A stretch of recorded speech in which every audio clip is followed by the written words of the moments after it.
Alappuzha Providence ഹോസ്പിറ്റലിലെ medical podcasting പ്രോഗ്രാമായ മെഡ്പോഡിലേക്ക് എല്ലാവർക്കും സ്വാഗതം. നമ്മൾ ഇന്ന് ക്യാൻസറിനെ കുറിച്ചാണ് ഡിസ്കസ് ചെയ്യാൻ പോകുന്നത്. അതിൽ തന്നെ ബ്രസ്റ്റ് ക്യാൻസറിനെ കുറിച്ച് നമ്മളോട് സംസാരിക്കാനായി നമ്മോടൊപ്പം ഇന്നുള്ളത് പ്രൊവിഡൻസ് ഹോസ്പിറ്റലിലെ സീനിയർ കൺസൾട്ടന്റ് മെഡിക്കൽ ഓങ്കോളജിസ്റ്റായ ഡോക്ടർ മാത്യൂസ് ജോസ് ആണ്. Sir, welcome to the show. ക്യാൻസറിനെ പറ്റി കൂടുതലായിട്ട് നമ്മളോട് ഡിസ്കസ് ചെയ്യാനായിട്ടാണല്ലോ സാർ ഇന്ന് ഇവിടെ എത്തിയിരിക്കുന്നത്. സ്ത്രീകളിൽ ഏറ്റവും കൂടുതൽ കണ്ടുവരുന്നത് ബ്രസ്റ്റ് ക്യാൻസർ ആണോ? സ്ത്രീകളിൽ ഏറ്റവും കൂടുതൽ കണ്ടുവരുന്ന ക്യാൻസറുകളിൽ ഒന്ന് ബ്രസ്റ്റ് ക്യാൻസർ തന്നെയാണ്. ഓൾമോസ്റ്റ് 30% കേസുകൾ നമ്മൾ കാണുന്നത് ബ്രസ്റ്റ് ക്യാൻസർ തന്നെയാണ്. കേരളത്തിലാണെങ്കിലും സ്ത്രീകളിൽ നമ്മൾ ഏറ്റവും കൂടുതൽ കാണുന്ന ക്യാൻസറുകളിലൊന്ന് ബ്രസ്റ്റ് ക്യാൻസർ തന്നെയാണ്. അപ്പോൾ പാശ്ചാത്യ രാജ്യങ്ങളെ അപേക്ഷിച്ച് ഇന്ത്യയിൽ അല്ലെങ്കിൽ കേരളത്തിൽ കൂടുതലാണോ ബ്രസ്റ്റ് ക്യാൻസർ നിരക്ക്? പാശ്ചാത്യ രാജ്യത്തെ അപേക്ഷിച്ച് നമ്മൾ തീർച്ചയായിട്ടും ഇന്ത്യയിൽ ബ്രസ്റ്റ് ക്യാൻസറിൻ്റെ അളവ് കൂടുതലാണ്.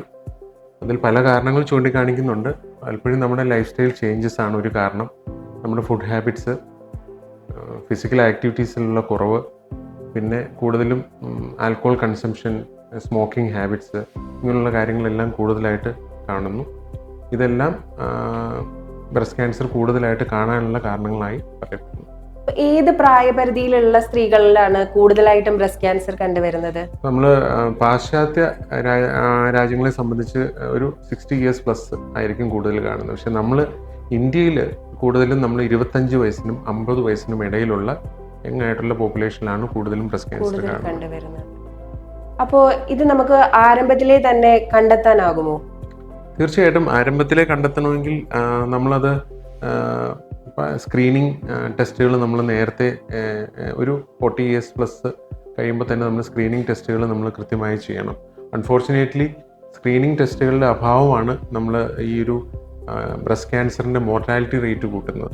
ബ്രസ്റ്റ് ക്യാൻസറിന്റെ മോർട്ടാലിറ്റി റേറ്റ് ഇന്ത്യയിൽ കൂടുതലാണ്. മോർട്ടാലിറ്റി റേറ്റ് അതിൻ്റെ ഒരു കാരണം എന്താണെന്ന് വെച്ച് കഴിഞ്ഞാൽ 60% ബ്രസ്റ്റ് ക്യാൻസർ കേസുകൾ നമ്മൾ കാണുന്നത് ഒരു സ്റ്റേജ് 3 അല്ലെങ്കിൽ സ്റ്റേജ് 4 ആയിട്ടുള്ള അഡ്വാൻസ്ഡ് ആയിട്ടുള്ള സ്റ്റേജിലാണ്. ഈ അഡ്വാൻസ് സ്റ്റേജിൽ നമ്മൾ എത്തിക്കഴിയുമ്പോൾ തന്നെ നമ്മളത് ട്രീറ്റ്മെൻറ്റ് പലപ്പോഴും ഒരു പാലിയേറ്റീവ് ഇൻറ്റൻ്റ് ആയിട്ടുള്ള ട്രീറ്റ്മെൻറ്റിലേക്ക് പലപ്പോഴും നമ്മൾ നീങ്ങുന്നു. പക്ഷേ അത് നമ്മുടെ സ്ക്രീനിങ് കാര്യങ്ങൾ നമ്മൾ മുന്നോട്ട് കൃത്യമായി ചെയ്തു കഴിഞ്ഞാൽ ഈ സ്റ്റേജസ് നമുക്ക് ഡൗൺഗ്രേഡ് ചെയ്യാൻ പറ്റും. അതായത് ഏർലി സ്റ്റേജസിൽ തന്നെ നമുക്ക് കണ്ടെത്താനായിട്ട് സാധിക്കുന്നു. അതുപോലെ തന്നെ ട്രീറ്റ്മെൻ്റ് ആണെങ്കിൽ തന്നെ നമുക്കത് വളരെ കൃത്യമായ രീതിയിൽ കൊടുത്ത് അസുഖത്തെ ക്യൂർ ചെയ്ത് പോകാനായിട്ട് സാധിക്കും. അതായത് ഡോക്ടർ, ബ്രസ്റ്റ് ക്യാൻസർ നമുക്ക് തടയാൻ പറ്റുമോ? ബ്രസ്റ്റ് ക്യാൻസർ എന്നല്ല, ക്യാൻസർ നമുക്ക് അങ്ങനെ കംപ്ലീറ്റ്ലി പ്രിവെൻറ്റബിൾ ആണോ എന്ന് ചോദിച്ചു കഴിഞ്ഞാൽ പ്രിവെൻറ്റബിൾ അല്ല. നമ്മൾ ആയിരിക്കുന്ന സമൂഹത്തിൽ it's very difficult to prevent a cancer. പക്ഷേ നമുക്ക് ചെയ്യാവുന്ന കുറേ കാര്യങ്ങളുണ്ട്. നമ്മുടെ എൻവയോൺമെൻറ്റൽ പൊല്യൂഷൻ നമ്മൾ കുറയ്ക്കുക, നമ്മുടെ ഹാബിറ്റ്സ് നിർത്തുക, അതുപോലെ തന്നെ നമ്മൾ ഒരു നല്ലൊരു ഫിസിക്കൽ ആക്ടിവിറ്റീസ് കൊണ്ടുപോവുക. നമ്മുടെ അങ്ങനെ ഒരു ഡേ ടു ഡേ ആക്ടിവിറ്റീസിലുള്ള ചെറിയ ചെറിയ ചേഞ്ചസ് കൊണ്ട് നമുക്ക് ഒരു മാറ്റി നിർത്താനായിട്ട് സാധിക്കും. പക്ഷേ പ്രിവെൻറ്റബിൾ ആണോ എന്ന് ചോദിച്ചു കഴിഞ്ഞാൽ ക്യാൻസർ അങ്ങനെ പ്രിവെൻറ്റബിൾ അല്ല. പക്ഷേ ഏർലി ഡിറ്റക്ഷൻ തീർച്ചയായിട്ടും പോസിബിൾ ആണ്. അപ്പോൾ ഈ ഏർലി ഡിറ്റക്ഷൻ എന്ന് പറയുമ്പോൾ സാർ, അതിന്റെ പ്രാരംഭ ലക്ഷണങ്ങൾ എന്തൊക്കെയാണ്? ഓക്കെ, ബ്രസ്റ്റ് ക്യാൻസറിന്റെ ഓരോ ക്യാൻസറിന്റെയും ലക്ഷണങ്ങൾ വെവ്വേറെ ആയിരിക്കും. അപ്പോൾ ബ്രസ്റ്റ് ക്യാൻസറിന്റെ ലക്ഷണങ്ങൾ ചോദിച്ചു കഴിഞ്ഞാൽ നമ്മൾ ഏറ്റവും പ്രധാനമായിട്ട് നമ്മൾ മനസ്സിലാക്കേണ്ടത് വേദനയില്ലാത്ത മുഴകളായിരിക്കും. റിപ്പീറ്റ്, വേദനയില്ലാത്ത മുഴകൾ. അത് പലപ്പോഴും ഞങ്ങൾ ഒ പിയിൽ കാണുന്ന സമയത്ത് എന്തുകൊണ്ട് ലേറ്റായി പോയെന്ന് ചോദിക്കുമ്പോൾ വേദനയില്ലാത്ത മുഴകളായതുകൊണ്ട് ഞങ്ങൾ വെയിറ്റ് ചെയ്തു എന്നാണ് പലപ്പോഴും പറയുന്നത്. അപ്പോൾ അത് വീണ്ടും വീണ്ടും നമ്മൾ മനസ്സിലാക്കേണ്ടതാണ്. വേദനയില്ലാത്ത മുഴകൾ കാണുന്ന സമയത്ത് അത് പരിശോധിക്കേണ്ടതാണ്. എന്നാൽ എല്ലാ വേദനയില്ലാത്ത മുഴകളും ക്യാൻസർ ആണെന്ന് ചോദിച്ചാൽ അല്ല. 20 വയസ്സിന് അടുത്തുള്ള കുട്ടികൾ നമ്മൾ വരുന്ന സമയത്ത് നമ്മൾ പെട്ടെന്ന് കേട്ടിട്ട് നമ്മൾ ഈ ലംബുകളായിട്ട് വരാറുണ്ട്. പക്ഷേ അവരെ നോക്കുമ്പോൾ ഭൂരിഭാഗം കേസുകളിലും ഫൈബ്രോഡിനോമ അല്ലെങ്കിൽ സിസ്റ്റുകളായിരിക്കാം. കൂടാതെ നമ്മൾ കാണുന്ന പിന്നുള്ള ലക്ഷണങ്ങൾ എന്ന് പറയുന്നത്, ഇത് ഈ ലംബ് ചിലപ്പോൾ ബ്രസ്റ്റിലോ കക്ഷത്തിലോ ആവാം. ഈ ലിംഫ് നോഡ്സ് ചിലപ്പോൾ കക്ഷത്തിലോ ലിംഫ് നോഡ്സ് വരാം. അതുകൂടാതെ ബ്രസ്റ്റ് സ്കിന്നിൽ ഉള്ള ചേഞ്ചസ് നമുക്ക് വരാം.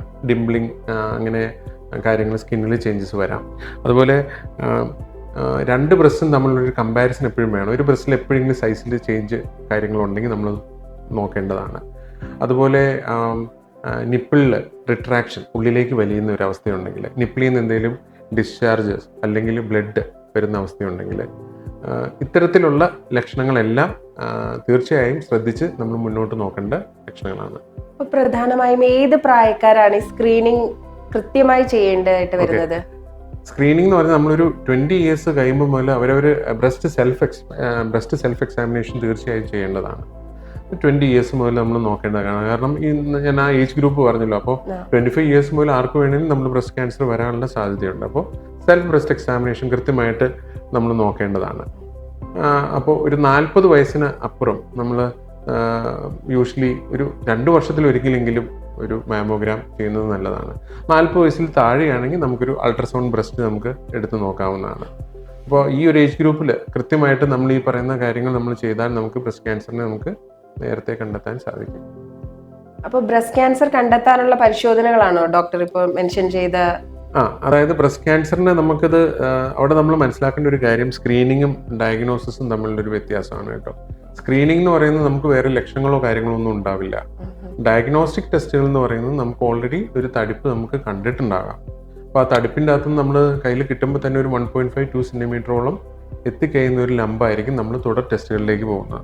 അപ്പോൾ തുടർ ടെസ്റ്റുകളിലേക്ക് നമ്മൾ പോകുമ്പോൾ അതിൻ്റെ ആദ്യത്തെ ടെസ്റ്റ് ഞാൻ പറഞ്ഞ പോലെ ഒരു 2 ബ്രസ്റ്റിൻ്റെയും, തടിപ്പുള്ള ബ്രസ്റ്റിന് തന്നെയല്ല ഓപ്പോസിറ്റ് ബ്രസ്റ്റിൻ്റെയും മാമോഗ്രാം നമ്മൾ ചെയ്തിരിക്കും. കാരണം നമ്മൾ അറിയാതെ പലപ്പോഴും ബൈലാറ്ററൽ ബ്രസ്റ്റിലും ക്യാൻസേഴ്സ് നമ്മൾ കാണാറുണ്ട്. അതുകൊണ്ട് തന്നെ നമ്മൾ ചെറിയ ലംബുകൾ എന്തെങ്കിലും ഓപ്പോസിറ്റ് ബ്രസ്റ്റിൽ ഉണ്ടോ എന്നുള്ളതും മാമോഗ്രാം തീർച്ചയായിട്ടും നോക്കേണ്ടതാണ്. അപ്പോൾ അങ്ങനെ നമ്മൾ മാമോഗ്രാമിൽ നമ്മളത് ഒരു ലംബായിട്ട് നമ്മൾ കാണുന്നുണ്ടെങ്കിൽ അതിന് നമുക്കൊരു വേരിയൻ സ്കോറുകൾ നമുക്ക് തരും.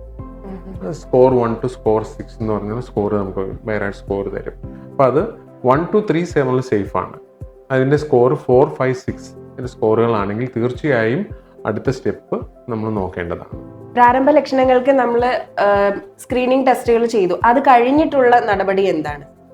അത് കഴിഞ്ഞ് നമ്മളിപ്പോൾ സപ്പോസ് നമ്മളിപ്പോൾ ഒരു മാമോഗ്രാമിൽ നമ്മൾ ക്യാൻസർ ആണ്, സസ്പിഷ്യസ് ലീഷൻ ആണെന്ന് വിചാരിക്കുന്നു. അപ്പോൾ അങ്ങനെയാണെങ്കിൽ നമ്മൾ അടുത്ത സ്റ്റെപ്പ് നമ്മൾ നോക്കേണ്ട ഒരു ഫൈൻ നീഡിൽ ടെസ്റ്റാണ്, FNAC എന്ന് പറയും. FNAC നമ്മൾ നോക്കിക്കഴിഞ്ഞ് കഴിയുമ്പോൾ അതിൻ്റെ അകത്ത് ഏർലി സെൽസ് കൊണ്ട് നമുക്കത് അറിയാൻ പറ്റും അതിൻ്റെ അകത്ത് ക്യാൻസറിൻ്റെ കോശങ്ങൾ ഉണ്ടോ ഇല്ലയോ എന്നുള്ളത്. അപ്പോൾ അത് അത്രയും മാത്രമുള്ള ഇൻഫർമേഷനെ നമുക്ക് അതിൻ്റെ അകത്ത് കിട്ടുന്നു.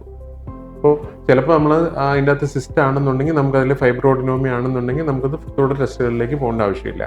അതേസമയം FNAC നമ്മൾ ക്യാൻസറിൻ്റെ കോശങ്ങൾ കാണുന്നു എന്നുണ്ടെങ്കിൽ അതിൻ്റെ അടുത്ത സ്റ്റെപ്പായ ഒരു ട്രൂ കട്ട് ബയോപ്സി എന്ന് പറയുമ്പോൾ കൂടുതൽ ഇൻഫർമേഷൻ നമുക്ക് അതിൻ്റെ അകത്ത് നമുക്ക് കിട്ടും. അപ്പോൾ തുടർ ടെസ്റ്റുകൾ നമുക്ക് അതിൻ്റെ അകത്ത് ഏത് ടൈപ്പ് ആണെന്നുള്ള കാര്യങ്ങൾ നമുക്ക് അറിയാനായിട്ട് സാധിക്കും. ഇനി ചില കേസുകളിൽ എന്താണെന്ന് വെച്ചാൽ ചിലപ്പോൾ നമ്മൾ ഈ ബയോപ്സി റിക്കറൻ്റായിട്ട് ചെയ്തിട്ടും ചിലപ്പോൾ നമുക്ക് കൃത്യമായ ഇൻഫർമേഷൻസ് കിട്ടാതെ വരുന്ന അവസ്ഥകളുണ്ട്. അങ്ങനെ വരുമ്പോൾ നമ്മൾ ചിലപ്പോൾ ആ ലംബ് കംപ്ലീറ്റ്ലി ഒരു എക്സിഷണൽ ബയോപ്സി എന്ന് പറയും, ആ ലംബ് കംപ്ലീറ്റ്ലി അങ്ങ് എടുത്ത് ഒരു മാർജിൻ ഇട്ട് നമ്മൾ കൃത്യമായിട്ട് അങ്ങ് എടുത്ത് ടെസ്റ്റിന് വിടുന്നു. അപ്പോൾ അതിന് വൈഡ് ലോക്കൽ എക്സിഷണൽ ബയോപ്സി എന്ന് നമ്മൾ പറയും. അപ്പോൾ അതിലൂടെ നമുക്ക് ആ കൃത്യമായ ഒരു ക്യാൻസർ ആണോ, ക്യാൻസർ ആണെങ്കിൽ തന്നെ അതിൻ്റെ ടൈപ്പ് ഏതാണ്, അതിൻ്റെ ഫർദർ ഇമ്മ്യൂണോ ഹിസ്റ്റോ കെമിസ്ട്രി കാര്യങ്ങൾ നമ്മൾ മനസ്സിലാക്കി ഇതിൻ്റെ ടൈപ്പ് ഏതാണ്, ഇതിന് ഏത് തരത്തിലുള്ള ചികിത്സ മുന്നോട്ട് കൊണ്ടുപോകണം എന്നുള്ളത് നമ്മളതിൽ നിന്ന് മനസ്സിലാക്കാം. അതുപോലെ സാർ, ഈ ബ്രസ്റ്റ് ക്യാൻസറിന് എത്ര ഘട്ടങ്ങളുണ്ട്? സ്റ്റേജസ് എന്ന് പറയുമ്പോൾ നമ്മൾ സ്റ്റേജ് 1 to സ്റ്റേജ് 4. സ്റ്റേജ് 1 എന്ന് പറയുന്നത് നമ്മൾ ബ്രസ്റ്റിൽ തന്നെ നിൽക്കുന്ന ലംബുകളാണെങ്കിൽ അത് സ്റ്റേജ് 1. ഇനി നമ്മൾ ബ്രസ്റ്റിൽ ലംബുണ്ട്, അതുപോലെ തന്നെ കക്ഷത്തിലേക്കുള്ള കൈലകളിലേക്ക് സ്പ്രെഡ് ചെയ്തിട്ടുണ്ടെങ്കിൽ അത് സ്റ്റേജ് 2. അതുപോലെ തന്നെ സ്കിന്നിലേക്ക് അല്ലെ ചെസ്റ്റ് വാളിലേക്ക് നമ്മൾ ഒരു ഓൾറെഡി പടർന്നിട്ടുണ്ടെങ്കിൽ അത് സ്റ്റേജ് 3. കൂടെ നമുക്ക് കക്ഷത്തിലുള്ള കൈലകളിലേക്ക് ലിംഫ് നോഡ്സ് ഉണ്ടാകാം. അതുകൂടാതെ സ്റ്റേജ് 4 എന്ന് പറയുന്നത് ചിലപ്പോൾ അത് ബ്രസ്റ്റിൽ നിന്നും ലങ്സിലേക്കോ ലിവറിലേക്കോ ബോണിലേക്കോ ബ്രെയിനിലേക്കോ ഒക്കെ ഇൻവോൾവ് ചെയ്യുന്നതിന് സ്റ്റേജ് 4 ക്യാൻസർ എന്ന് പറയും. ഇതിൽ ബ്രോഡായിട്ട് സ്റ്റേജ് 1 to സ്റ്റേജ് 4 ആണ്. ഓരോ ഘട്ടത്തിലും ഏതെല്ലാം ചികിത്സാ മാർഗങ്ങളാണുള്ളത്? ഘട്ടം അനുസരിച്ച് തീർച്ചയായിട്ടും നമുക്കത് ട്രീറ്റ്മെൻറ്റും വ്യത്യാസമാണ്. അപ്പോൾ അവിടെ നമ്മൾ മനസ്സിലാക്കേണ്ടത് എല്ലാ ബ്രസ്റ്റ് ക്യാൻസറുകളും ഒരുപോലെയല്ല. കാരണം നമ്മൾ പലപ്പോഴും OPയിൽ നമ്മളിരിക്കുമ്പോൾ അവർ ഓൾറെഡി ഒന്ന് സംസാരിച്ചിട്ടായിരിക്കും നമ്മുടെ അടുത്ത് വരുന്നത്, ബൈസ്റ്റാൻഡേഴ്സും പേഷ്യൻസും. അപ്പോൾ അടുത്തിരിക്കുന്ന ആളുടെ അടുത്തും ബ്രസ്റ്റ് ക്യാൻസർ, എൻ്റെയും ബ്രസ്റ്റ് ക്യാൻസർ, പക്ഷേ രണ്ടുപേരുടെയും ചികിത്സ 2 രീതിയിൽ. അപ്പോൾ ചിലർക്ക് ചിലപ്പോൾ ടാബ്ലറ്റ്സ് ആയിരിക്കും വേണ്ടി വരിക, ചിലർക്ക് ചിലപ്പോൾ മരുന്നുകളായിരിക്കും, കീമോതെറാപ്പികളായിരിക്കും ആദ്യം വേണ്ടി വരിക. അപ്പോൾ പലപ്പോഴും ചോദിക്കാറുണ്ട്, എന്തുകൊണ്ട് ഡോക്ടർ എനിക്ക് ആദ്യം കീമോതെറാപ്പി വരുന്നു, എനിക്ക് 2 പേരുടെയും സ്റ്റേജ് 2 ആണല്ലോ, ഇതുവരെ കമ്പാരിസൺ രണ്ടുപേരും ചിലപ്പോൾ രണ്ടാമത്തെ സ്റ്റേജ് ആയിരിക്കും. പക്ഷെ ഒരാൾക്ക് ചിലപ്പോൾ ഹോർമോൺ ടാബ്ലറ്റ് മാത്രം മതിയാവും, മറ്റൊരാൾക്ക് ചിലപ്പോൾ കീമോതെറാപ്പി ആവശ്യമുണ്ട്. അപ്പോൾ അവിടെയാണ് അതിൻ്റെ ഒരു വ്യത്യാസം മനസ്സിലാക്കേണ്ടത്. ഇതിൻ്റെ ടൈപ്പിംഗ് വളരെ ഇമ്പോർട്ടൻ്റ് ആണ്. ബ്രോഡ്ലി നമുക്ക് 3 ടൈപ്പിംഗ് ഉണ്ട്. ബ്രസ്റ്റ് ഞാൻ ആദ്യം പറഞ്ഞ ബയോപ്സി നമുക്ക് എടുത്തു കഴിയുമ്പോൾ ഒരു ഇമ്മ്യൂണോ ഹിസ്റ്റോ കെമിസ്ട്രി എന്ന് പറഞ്ഞ ടെസ്റ്റ്, ആ ടെസ്റ്റിനകത്ത് നമ്മൾ വേർതിരിച്ചറിയാൻ പറ്റും നമ്മുടെ ഈ ട്യൂമർ ഹോർമോൺ പോസിറ്റീവ് ക്യാൻസർ ആണോ, അതോ ഹോർമോൺ നെഗറ്റീവ് ക്യാൻസർ ആണോ, അതോ ഇമ്മ്യൂണോ തെറാപ്പി ഒക്കെ എടുക്കേണ്ട HER2 പോസിറ്റീവ് ക്യാൻസർ ആണോ, അതല്ലെങ്കിൽ ചിലപ്പോൾ ഇതെല്ലാം കോമൺലി എല്ലാം ട്രിപ്പിൾ പോസിറ്റീവ്, എല്ലാം പോസിറ്റീവായിട്ട് വരും. അപ്പോൾ ഇതിൻ്റെ അകത്ത് തന്നെ ഏറ്റവും അഗ്രസീവ് ആയിട്ടുള്ള ക്യാൻസർ എന്ന് പറയുന്നത് ട്രിപ്പിൾ നെഗറ്റീവ് ബ്രസ്റ്റ് ക്യാൻസർ ആണ്. ഈ ഹോർമോൺ ER, PR, HER2 ഇത് ഈ 3 ഇതും നെഗറ്റീവ് ആണെങ്കിൽ എല്ലാവരും എൻ്റെ 3 നെഗറ്റീവ് ആണല്ലോ എന്ന് വെച്ച് സന്തോഷിച്ചാൽ മതി. പക്ഷേ അത് ഏറ്റവും അഗ്രസീവ് ആയിട്ടുള്ള ക്യാൻസറുകളാണ്. അങ്ങനെയുള്ള കേസുകളിൽ സ്റ്റേജ് 1ഉം സ്റ്റേജ് 2ലും ഒക്കെ കീമോതെറാപ്പി നമുക്ക് ആവശ്യമാണ്. ഏർലി സ്റ്റേജ് ആണെങ്കിൽ പോലും നമ്മളത് അഗ്രസീവ് ആയിട്ടുള്ള അതിനെ അഡ്രസ്സ് ചെയ്യേണ്ടതായിട്ടുണ്ട്. നേരെ മറിച്ചത് ഹോർമോൺ പോസിറ്റീവ് ക്യാൻസറുകളാണെങ്കിൽ നമുക്ക് ട്രീറ്റ്മെൻറ്റ് കഴിഞ്ഞിട്ട് നമുക്കത് ചിലപ്പോൾ ഹോർമോൺ ടാബ്ലറ്റുകൾ മാത്രം മതിയാവും. 5 വർഷത്തേക്ക് ഹോർമോൺ ടാബ്ലറ്റ് മാത്രം മതിയാവും. കൈകളിലേക്ക് സ്പ്രെഡ് ചെയ്യാത്ത ഡിസീസ് ആണെന്നുണ്ടെങ്കിൽ ചിലപ്പോൾ നമ്മൾ സർജറി ചെയ്ത് കഴിഞ്ഞതിന് ശേഷം നമുക്ക് ചിലപ്പോൾ ഹോർമോൺ ടാബ്ലറ്റ് മാത്രം മതിയാവും. എന്നാൽ ഇനി HER2 പോസിറ്റീവ് ആയിട്ടുള്ള വേരിയൻ്റ് ആണെങ്കിൽ ഇമ്മ്യൂണോ തെറാപ്പികൾ നമ്മൾ എടുത്ത് കഴിഞ്ഞതിന് ശേഷമായിരിക്കും. അപ്പോൾ സ്റ്റേജ് 1ലാണെങ്കിൽ നമ്മൾ ആദ്യമേ യൂഷ്വലി നമുക്കത് സർജറി ചെയ്ത് ആയിരിക്കും നമ്മൾ ട്രീറ്റ്മെൻറ്റിലേക്ക് പോകുന്നത്. സ്റ്റേജ് 2, 3 ഒക്കെ ആണെങ്കിൽ ആദ്യമേ നമ്മൾ മരുന്നുകൾ എടുത്ത് കീമോതെറാപ്പികൾ എടുത്ത് ഈ ട്യൂമറിനെ ഒന്ന് ഷ്രിങ്ക് ചെയ്തതിന് ശേഷം, സൈസ് ഒന്ന് കുറച്ചതിന് ശേഷം, അപ്പോൾ അതിൻ്റെ ഉദ്ദേശം പ്രിൻസിപ്പൾ എന്ന് പറയുന്നത് നമ്മളത് അവിടെ ട്യൂമറിൻ്റെ സൈസ് കുറയുകയും ചെയ്യുന്നു, ബാക്കിയുള്ള ഓർഗൻസിലേക്ക് സ്പ്രെഡ് ചെയ്യാതിരിക്കാനുള്ള സാധ്യതകൾ നമ്മൾ നോക്കുന്നു എന്നുള്ളതാണ്. അപ്പോൾ അങ്ങനെ കീമോയും ഇമ്മ്യൂണോതെറാപ്പി എടുക്കേണ്ട വേരിയൻ്റ് ആണെങ്കിൽ അത് എടുത്തതിന് ശേഷം ട്യൂമറിനെ കുറച്ചതിന് ശേഷം സർജറിയിലേക്കും റേഡിയേഷനിലേക്കും നമ്മൾ എത്തുക എന്നുള്ളതാണ്. അപ്പോൾ അത്തരത്തിൽ ടൈപ്പ് അനുസരിച്ചും സ്റ്റേജ് അനുസരിച്ചും ട്രീറ്റ്മെൻറ്റ് വ്യത്യാസപ്പെടും. അപ്പോൾ ഈ ചികിത്സയ്ക്ക് ശേഷം ഫോളോ അപ്പ് നിർബന്ധമാണോ? ട്രീറ്റ്മെൻറ്റ് ഞാൻ പറഞ്ഞു, അതിനോടൊപ്പം തന്നെ വളരെ ഇമ്പോർട്ടൻ്റ് ആണ് ഫോളോ അപ്പ് എന്ന് പറയുന്നത്. കാരണം ഫോളോ അപ്പ് ഏത് ക്യാൻസറിനും ഫോളോ അപ്പ് നമുക്ക് ആവശ്യമാണത്. കാരണം ട്രീറ്റ്മെൻറ്റ് ഇപ്പോൾ സ്റ്റേജ് 1 ആണെങ്കിലും സ്റ്റേജ് 3 ആണെങ്കിലും എൻ്റെ ഫോളോ അപ്പ് വളരെ ഇമ്പോർട്ടൻ്റ് ആണ്. കാരണം ഇത് സ്റ്റേജ് 1ലുള്ള ഒരാൾക്ക് നമുക്ക് വരാനുള്ള സാധ്യത 5 വർഷം നമുക്ക് ഫോളോ അപ്പ് വളരെ വളരെ ഇമ്പോർട്ടൻ്റ് ആണ്. ആ 5 വർഷത്തെ ഫോളോ അപ്പ് കൃത്യമായ ആദ്യത്തെ 2 വർഷം നമ്മളൊരു 3 മാസം കൂടുമ്പോഴായിരിക്കും എൻ്റെ ഫോളോ അപ്പ്. ഇവൻ സ്റ്റേജ് 3 ആണെങ്കിലും അതുപോലെ തന്നെയാണ്, നമുക്ക് ഫോളോ അപ്പ് വളരെ ഇമ്പോർട്ടൻ്റ് ആണ്. യൂഷ്വൽ ഫോളോ അപ്പ് നമുക്ക് 5 വർഷം എന്നുള്ള രീതിയിലായിരിക്കും നമ്മൾ കീപ്പ് ചെയ്യുന്നത്. അപ്പോൾ 5 വർഷത്തെ ആ ഒരു സമയം കഴിഞ്ഞാൽ നമ്മൾ ആ അസുഖത്തിൽ നിന്ന് കംപ്ലീറ്റ്ലി ക്യൂർ ആയി എന്നുള്ളതാണ് നമ്മൾ പറയാറ്. ആദ്യത്തെ 2 വർഷം എല്ലാവരും 3 മാസം കൂടുമ്പോഴായിരിക്കും നമ്മൾ ഫോളോ അപ്പ് ചെയ്യുന്നത്. അപ്പോൾ വർഷത്തിലൊരിക്കൽ അത് മാമോഗ്രാം ചെയ്യും, ഇടയ്ക്ക് നമ്മളൊരു അൾട്രാസൗണ്ട് നമുക്കുണ്ടാവും.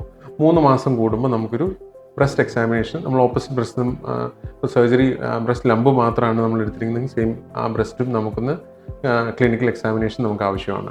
അപ്പോൾ 2 വർഷത്തിന് ശേഷം പിന്നെ നമുക്കതൊരു 6 മാസത്തെ ഇടവേളയിലേക്കാവും. 5 വർഷം കഴിഞ്ഞാൽ നമുക്ക് പിന്നെ ഒരു സാധാരണ വ്യക്തി നമ്മൾ ഫോളോ അപ്പ് ചെയ്യുന്ന പോലെ വർഷത്തിലൊരിക്കലേക്കാവും ഫോളോ അപ്പ്. ബ്രസ്റ്റ് ക്യാൻസർ വന്നു, അത് വേറെ എന്തെങ്കിലും ക്യാൻസറിലേക്ക് അങ്ങനെ വല്ല സാധ്യതകളും ഉണ്ടോ? ബ്രസ്റ്റ് ക്യാൻസർ നമുക്ക് വരുന്ന ഒരാൾക്ക് തീർച്ചയായിട്ടും ഞാൻ ആദ്യം പറഞ്ഞ ഒരു ട്രിപ്പിൾ നെഗറ്റീവ് ബ്രസ്റ്റ് ക്യാൻസർ എന്ന് പറഞ്ഞ വേരിയൻ്റ് ഉണ്ട്. അപ്പോൾ അങ്ങനെയുള്ളപ്പോൾ നമ്മൾ ശ്രദ്ധിക്കേണ്ടത് ഫാമിലിയിൽ വേറെ ആർക്കെങ്കിലും ഇങ്ങനെയുള്ള ഹിസ്റ്ററി ഉണ്ടോ, സ്ട്രോങ് ഫാമിലി ഹിസ്റ്ററി ഉണ്ടോ, പലപ്പോഴും അങ്ങനെ ചോദിക്കാറുണ്ട്. അപ്പോൾ സ്ട്രോങ് ഫാമിലി ഹിസ്റ്ററി ഉണ്ടെങ്കിൽ നമുക്ക് ചില തരത്തിലുള്ള മ്യൂട്ടേഷൻസ് നമുക്ക് ചെയ്ത് നോക്കാവുന്നതാണ്. ചില BRCA192 എന്ന് പറയുന്ന മ്യൂട്ടേഷൻസ് നമ്മൾ നോക്കി അത് പോസിറ്റീവ് ആണെങ്കിൽ അങ്ങനെയുള്ളവരിൽ ചിലപ്പോൾ ബ്രസ്റ്റ് കൂടാതെ ഓവറി, അണ്ടാശയ ക്യാൻസർ വരാനുള്ള സാധ്യതയുണ്ട്. അപ്പോൾ അങ്ങനെയുള്ളവർക്ക് നമ്മൾ അതുകൊണ്ട് തന്നെ അൾട്രാസൗണ്ട് ചെയ്ത് ഇടയ്ക്ക് നമ്മൾ ഓവറിയും കൂടെ നമ്മൾ നമ്മുടെ ഫോളോ അപ്പ് പീരീഡിൽ നമ്മൾ നോക്കുന്നതാണ്. അതുപോലെ തന്നെ സ്ട്രോങ് ഫാമിലി ഹിസ്റ്ററി ഉള്ള ഒരു വീട്ടിൽ തന്നെ 1 or 2 ഫസ്റ്റ് ഡിഗ്രി റിലേറ്റീവ്സിന് ക്യാൻസർ ഉണ്ടെന്ന് വിചാരിക്കുക. അപ്പോൾ ബാക്കിയുള്ള റിലേറ്റീവ്സ് നിർബന്ധമായിട്ടും ബ്രസ്റ്റ് മാമോഗ്രാം നിർബന്ധമായിട്ടും ചെയ്യേണ്ടതാണ്. അതുപോലെ തന്നെ ഓവറി ഇടയ്ക്ക് നമ്മൾ അൾട്രാസൗണ്ടുകൾ നമുക്ക് ചെയ്ത് നോക്കി സിസ്റ്റുകൾ എന്തെങ്കിലും ഡെവലപ്പ് ചെയ്യുന്നുണ്ടോ എന്നുള്ളതും നമുക്ക് നോക്കാവുന്നതാണ്. സാറ് സ്ക്രീനിങ്ങിന്റെ പ്രാധാന്യത്തെക്കുറിച്ച് പറഞ്ഞല്ലോ. അത് അസുഖമില്ലാത്ത ഒരു സ്ത്രീ അത് ഏത് പ്രായം തൊട്ട് എത്ര ഇടവേളയിൽ സ്ക്രീനിങ് ടെസ്റ്റിന് വിധേയമാകുന്നതാണ് നല്ലത്? നമ്മൾ ഒരു 40 years പ്ലസ്, നമ്മൾ 40 to 70 years എങ്കിലും നമ്മളത് ആ ഫോളോ അപ്പ് വർഷത്തിൽ നമ്മളെ കൊണ്ട് ചെയ്യാൻ സാധിക്കുന്നില്ലെങ്കിൽ അറ്റ്ലീസ്റ്റ് 2 വർഷം കൂടുമ്പോഴെങ്കിലും നമ്മളൊന്ന് പ്രാക്ടിക്കലി 2 വർഷം കൂടുമ്പോഴെങ്കിലും നമ്മൾ മാമോഗ്രാം ചെയ്ത് നോക്കുക എന്നുള്ളതാണ് നമ്മൾ ചെയ്യേണ്ടത്. അപ്പോൾ അത് ശരിക്കും നമുക്ക് ഓരോ രാജ്യത്തും നമുക്ക് അതിൻ്റെ അകത്ത് ഒരു ചേഞ്ചസ് അങ്ങോട്ടും ഇങ്ങോട്ടും ചെറുത് അമേരിക്കയിലും യു എസിലും യൂറോപ്പിലും ഒക്കെ ചെറിയ ചെറിയ വ്യത്യാസങ്ങളുണ്ടെങ്കിലും അതിൻ്റെ വർഷത്തിലൊരിക്കൽ ചെയ്യാൻ പറ്റുന്നതാണ് ഏറ്റവും നല്ലത്. പക്ഷേ അറ്റ്ലീസ്റ്റ് ഞാൻ പറയുന്നത് 2 വർഷത്തിലൊരിക്കലെങ്കിലും നമുക്കൊരു സ്ക്രീനിങ് മാമോ നമുക്ക് ചെയ്യാൻ സാധിച്ചാൽ നല്ലതാണ്. അങ്ങനെ ചെയ്യുന്നതിലൂടെ ബ്രസ്റ്റ് ക്യാൻസർ ലംബ് നമുക്ക് അങ്ങനെ ഉണ്ടെങ്കിൽ നമുക്ക് എത്രയോ കേസുകളാണ് നമ്മളത് ഫോളോ അപ്പ്. ഇപ്പോൾ നമ്മളിപ്പം ഹെൽത്ത് പാക്കേജസ് നമ്മൾ ചെയ്യുന്നതിൻ്റെ ഇടയിൽ നമ്മളത് കൂടുതൽ മാമോഗ്രാം ഈയിടെ ഉണ്ടായിരുന്നു. നമുക്ക് തന്നെ കേസുകൾ നമുക്ക് വെറുതെ വന്ന് നമ്മൾ സ്ക്രീനിങ് പാക്കേജ് ആയിട്ട് നമ്മൾ ചെയ്യുന്നതിൻ്റെ ഇടയ്ക്ക് മാമോഗ്രാം ചെയ്തപ്പോൾ ഒരു ലംബ്, അവർക്ക് ആ ലംബ് ശരിക്കും 1 സെൻറ്റിമീറ്റർ ഉള്ളൂ, കയ്യിൽ നമുക്ക് കിട്ടുന്നില്ല. സർപ്രൈസ്ഡ് ആയിരുന്നു അവർ പേഷ്യൻ്റ്. അപ്പോൾ അവർ വന്നത് നോക്കി എന്താ ഗുണം എന്താണെന്ന് വെച്ചാൽ നമ്മളത് വളരെ 1 സെൻറ്റിമീറ്ററിൽ തന്നെ നമുക്കത് കണ്ടെത്താനായി മാമോയിൽ കണ്ടു. അപ്പോൾ തന്നെ അത് ബയോപ്സി എടുത്തു, പ്രൂവ് ചെയ്തു. വളരെ ഏർലി സ്റ്റേജിൽ തന്നെ നമുക്കത് ട്രീറ്റ്മെൻറ്റ് നമുക്ക് സാധിച്ചു. അതുപോലെ തന്നെ ഹോർമോൺ പോസിറ്റീവ് ക്യാൻസർ ആയിരുന്നു. അപ്പോൾ അവർക്ക് വേറെ കീമോയോ കാര്യങ്ങളോ ഒന്നും വേണ്ടി വന്നില്ല. ഹോർമോൺ ടാബ്ലറ്റ്സ് എടുത്ത് നോക്കാം. ഒരു പക്ഷേ അത് അവർ ഒരു 3-4 മാസം കഴിഞ്ഞ് കഴിയുമ്പോൾ ചിലപ്പോൾ അത് കുറച്ചുകൂടെ വലുതായി കഴിയുമ്പോഴായിരിക്കും ചിലപ്പോൾ അത് റെക്കഗ്നൈസ് ചെയ്യുന്നത്. അപ്പോൾ അപ്പോഴത്തേക്ക് അടുത്ത സ്റ്റേജിലേക്ക് എത്തിക്കഴിഞ്ഞു അത്. അപ്പോൾ അത് സ്ക്രീനിങ്ങിലൂടെ തീർച്ചയായിട്ടും നമുക്കിതുപോലെ ഏർലി സ്റ്റേജസിൽ കണ്ടെത്താനായിട്ട് സാധിക്കും. ഇത്രയും സമയം നമ്മോടൊപ്പം ബ്രസ്റ്റ് ക്യാൻസറിനെ കുറിച്ച് സംസാരിച്ച ഡോക്ടർ മാത്യൂസ് ജോസിന് പ്രൊവിഡൻസ് ഹോസ്പിറ്റലിലെ മെഡിക്കൽ പോഡ്കാസ്റ്റ് പ്രോഗ്രാമായ മെഡ്പോഡിന്റെ പേരിലും ഞങ്ങളുടെ ഓരോരുത്തരുടെ പേരിലും നന്ദി.